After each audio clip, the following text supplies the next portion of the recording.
Goeiemôre, ek groet julle in die naam van Jesus Christus, in die naam van ons Heer en ons Verlosser. Wat 'n voorreg dat ons saam by mekaar kan kom, al is dit nie in die kerk saam nie, is ons vergader in sy naam. Dis Sondag, die dag wat ons sy opstanding vier. So kom ons vier ons Here, kom ons vier sy liefde en sy genade vandag.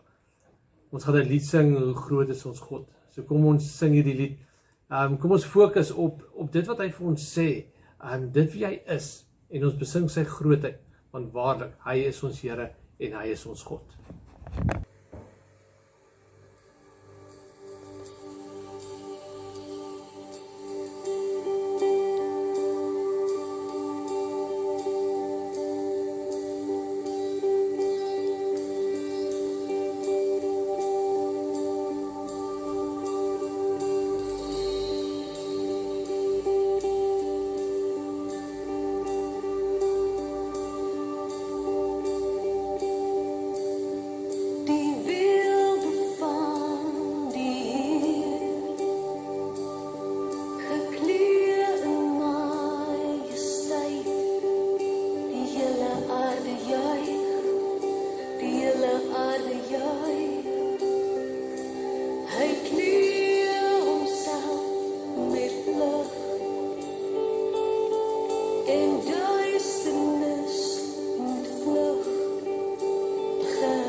Wat 'n voorreg vir ons om die Here te kan loof en te kan prys oor sy grootheid en sy genade vir ons.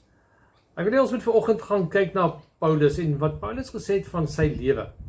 Dit is baie interessant in 2 Korintiërs 11 wat Paulus sê, en as jy gaan lees wat daar staan, dan moet jy dit verstaan is uit 'n argument wat hy gehad het. Hy het 'n punt probeer bewys oor hoe sy lewe was in die verlede. En as ons na sy lewe gaan kyk, dan sien ons dit was nogal moeilik, dit was swaar. Hoeveel keer was hy gevang en deur die regering geslaan? 39 houe op 'n slag. Hy was in die tronk gegooi. Hy was gestenig gewees. Hy sê hy het honger gelei. Hy was slapeloos. Hy was 3 keer in bote wat gesink het. Een dag was hy 'n dag en 'n nag op die oop see. Dit is sy lewe gewees as 'n volgeling van Jesus. Dit was sy lewe gewees en as ons gaan kyk na hoe hy sy lewe geleef het, dan moet ons hierdie vraag vra, maar hoe is dit moontlik dat na al hierdie swaar kry, was hy nog steeds bereid om aan te gaan? Was hy nog steeds bereid om Christus te verkondig?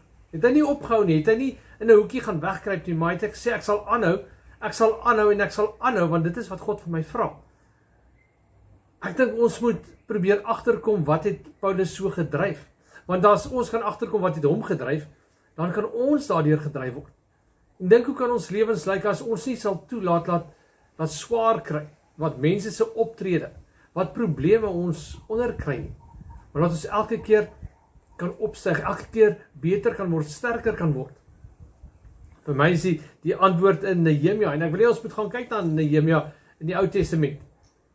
In Nehemia se tyd was daar groot uitdagings vir Israel. Dit was 'n chaos tyd.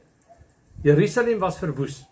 Nehemia keer terug om die stad weer te herbou, om die tempeldiens weer in te stel. En met swaar kry, met harde werk, het hulle dit reg gekry, het hulle die mure herstel, het hulle die hekke opgesit, het hulle die diens aan God weer begin. En dan op een dag kom die volk by mekaar en hulle sê, maar ons wil die woord van die Here hoor. En vir 'n hele dag word daar vir hulle voorgelees, word daar vir hulle uitgeprys, wat beteken dit, word daar vir hulle verduidelik, wat sê God se woord. En dan die reaksie van die mense. Hulle begin huil. Die woord van God slaan in hulle hart en hulle ween, hulle treur. Hulle besef maar hoe groot is God en hoe sondig is ons. En dan staan Nehemia op en hy sê, mense, hierdie is veronderstel om 'n feesviering te wees. En ons ween. En hy daag hulle uit, hy sê, gaan eet lekker kos, gaan drink iets soets, gaan deel met mense wat nie het nie, en vier fees, want God is goed. Hy som dit so op, die vreugde van die Here is ons krag. En hy sê vir die mense, gaan leef dit, gaan beleef dit. En ek dink dit is vir ons die antwoord op 'n vraag in ons lewens, maar hoe kan ek aanhou? Hoe kan ek hoër hoogtes bereik as daar swaar kry is? As ons in lockdown is, as ons ekonomie so swaar kry, as ons land so swaar kry, hoe kan ek dit beter maak? Hoe kan ek groei in hierdie tyd? Die vreugde van die Here is ons krag. Die vreugde van wie God is. Die vreugde van al sy beloftes, van sy liefde, van sy genade. Dit is ons krag. En as ons hierdie krag het, kan ons leef. Kan ons bereik wat God voor ons stel. Kan ons lewens hoër en hoër rig. So kom ons pas dit toe op Paulus. Kom ons gaan kyk hoe het Paulus hierdie beginsel gebruik. En hoe het sy lewe gelyk op die einde van die dag. Die vreugde van die Here. Hy vind sy vreugde in Christus. Hy sê die liefde van Christus dring my. Die liefde van Christus spoor my aan. As hy dink aan die liefde van Christus, dan kan hy nie ophou praat nie. Hy raak opgewonde. Hy sê, die lewe is Christus. Hy sê uit om verenig te wees met sy Here. Maar hy praat ook van die genade van die Vader. Van die beloftes wat vir hom gestel word, wat vir Israel gestel word. En hy praat van die Heilige Gees, hoe die Heilige Gees hom lei, hoe die Heilige Gees hom verhinder om sekere plekke in te gaan waar hom nie wil hê nie. Waar die Heilige Gees hom kragtig gebruik. waar hy preek en die mense hoor en hulle glo en hulle lewens word aangeraak. Hy praat van tekens en wonders wat die Heilige Gees deur hom gedoen het. As ons dit saambring, dan moet Paulus se uitroep ook wees, die vreugde van die Here, die vreugde van wie God is en wat God in my doen. Dit gee my krag. Dit gee my krag om aan te hou. Wat is hierdie vreugde? Wat gebeur as ons vreugde begin beleef? Wat gebeur as jy besef hoe groot is God? Hoe lief het God jou? As jy besef hoe groot is God se beloftes aan jou? Wat bring vreugde in jou na vore? Vreugde skep 'n nuwe verwagting. Vreugde laat ons hoop weer groei. Vreugde raak ook ons emosies aan. My gemoed verander. As ek gevul is met vreugde, is ek nie moedeloos nie. Ek is opgewonde. As ek vreugde in my lewe het, kry ek nuwe energie. Jy kan moeg wees, jy kan afgemat wees, maar as daar 'n vreugde in jou na vore kom, dan het jy nuwe energie. Deur vreugde beïnvloed ons ander mense. As ek opgewonde is, dan deel ek dit met ander mense. My vreugde is aansteeklik. En mense begin ook hierdie vreugde beleef. En so word vreugde 'n dryfveer in ons lewe. En so word vreugde die krag wat ons nodig het om te leef, om vir God te leef. Ja, as ons gaan kyk na krag, die woord vir krag is 'n dinamiese krag. Dit is nie 'n potensiële krag nie, dit is nie 'n wagtende krag nie, dit is 'n krag wat werk, 'n krag wat verandering na vore bring. Dis dinamies en dis waar ons woord dinamies vandaan kom. En dit was Paulus verseker gewees. Deur die vreugde wat hy by God beleef, wat hy in God beleef. Hierdie vreugde het oorgegaan in 'n dinamiese krag. En hy het aangehou, en hy het gepraat en hy het gepreek en hy het aangeraak. Tekens en wonders is deur hom gedoen. Ons ken sy geskiedenis, ons weet van hoe hy in die tronk geskryf het, van hoe groot is God, waar hy die mense uitgedaag het om nie na sy boeie te kyk nie, maar om waarlik te sien die liefde wat hy vir God het in sy hart. En dit is ons uitdaging om dieselfde te kan leef, om dieselfde te beleef. Daai krag wat ons het as ons gevul is met vreugde. So nou is dit lockdown tyd. Maar ek wil nie ons moet net na lockdown tyd kyk, ons moet verder kyk. Ons moet kyk na hoe gaan ons lewens lyk na lockdown? Hoe gaan my lewe lyk vir die res van my lewe? Kan ons hierdie beginsel inbring? Kan ons sê maar dit is hoe ons gaan leef in vreugde? En hierdie vreugde wat ons het in God gaan vir ons die krag wees van hoe ons gaan leef vir hom tot sy eer. Wat het Paulus gesê? Daar was 3 dinge. Hy sien Jesus. Hy sien Jesus vir wie hy is. Hy sien Jesus as sy verlosser. Hoe kan ons Jesus sien? Hoe kan ons dieselfde vreugde wat Paulus in Jesus beleef het ook beleef? Dieselfde antwoord om Jesus te sien. Hoe gaan ek Jesus sien? Deur sy woord. Wat het in Nehemia se tyd met Israel gebeur? Toe hulle die woord lees, toe word hulle harte aangeraak. Toe word hulle uitgedaag om hulle vreugde te vind in die Here, om daardeur krag te kry. Ken ons Jesus? Beleef ons Jesus? Ons kan deur sy woord oop te breek, om sy woord ons eie te maak, om dit die brood wat vir ons gees te eet en dit 'n werklikheid te maak. So as jy Jesus wil sien, gaan soek hom in sy woord. Laat die Heilige Gees toe om die woord vir jou oop te breek en vir jou te leer wie is Jesus, hoe groot is hy. Paulus het Jesus geken. Hy was gevul met vreugde, hy was gevul met liefde. So kan ons Jesus ken. En hy vreugde sal ons dryf om te lewe vir hom, om saam met hom te leef. Maar nie net om Jesus te ken nie, maar ook om God se liefde te ervaar. God se liefde is 'n realiteit. Dit word vir ons duidelik gestel, God het ons lief. Jesus bevestig dit deur sy dood. Die Heilige Gees getuig dit vir ons elke liewe dag. God het ons lief. Maar hoe beleef ek hierdie liefde? Ek beleef hierdie liefde om by God te gaan sit, as mens dit so kan stel. Om rustig by God te gaan sit en toe te laat sy liefde ons omvou. Ons weet hy het ons lief. Maar as ek bereid is om te gaan sit met hom, my hart vir hom oop te maak, net tyd in sy teenwoordigheid te spandeer, dan voel ek hoe sy liefde my toevou. As ek daar opstaan, dan is ek weer gevul met vreugde, want ek weet, my Here het my lief. Ek beleef, my Here het my lief. En ek kry krag, en ek kan lewe, en ek kan hom dien, en hom eer. Om Jesus te ken, om die liefde van die Vader te beleef, en dan om die krag van die Heilige Gees, ons eie te maak en daardeur te leef. Want dis wat Paulus gesê het, hy sê, die Heilige Gees het kragtig in hom gewerk as hy gepreek het. Dit was nie sy eie woorde nie, dit was die krag van die Heilige Gees. Hy sê die Heilige Gees het deure vir hom oopgemaak vir die evangelie. Hy het gepreek en die Heilige Gees het tekens en wonders gedoen, deur hom en deur ander apostels.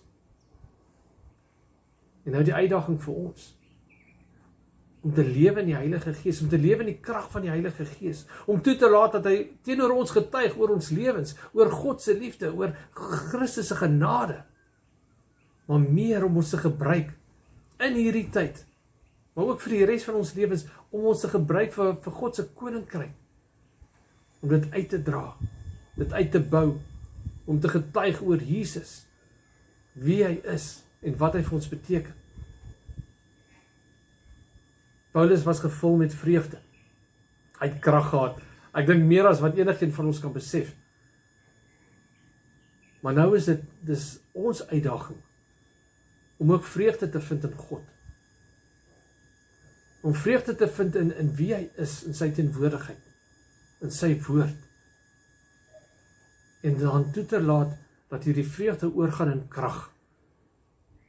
Ons land moet opgebou word. As lockdown verby is, moet ons land opgebou word. En dis ons uitdaging as kinders van God, om dinamies te werk in sy naam. Om dinamies op te staan en te leef.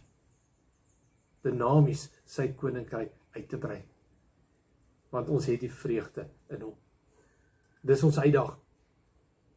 Kom ons gryp dit aan. Kom ons laat toe dat die Here ons sal vul met sy vreugde. En dat hy krag ons sal dryf om vir hom te leef. Kom ons bid saam. Ons grote God, ons hemelse Vader, ons loof en prys U vandag, want waarlik U is ons Here en U is ons God. Dankie vir wie U is. Dankie vir wat U vir ons gedoen het. Dankie dat ons U kan ken en U kan lief hê. Here, vul ons nou met die vreugde. Laat die vreugde oorgaan in krag, sodat ons kan lewe vir U met opgewondenheid, sodat ons kan lewe en ons wêreld verander vir U eer, want U is ons Here. Ons wil U loof en prys, ons wil U dien en U eer, want waarlik U is ons Here. Amen.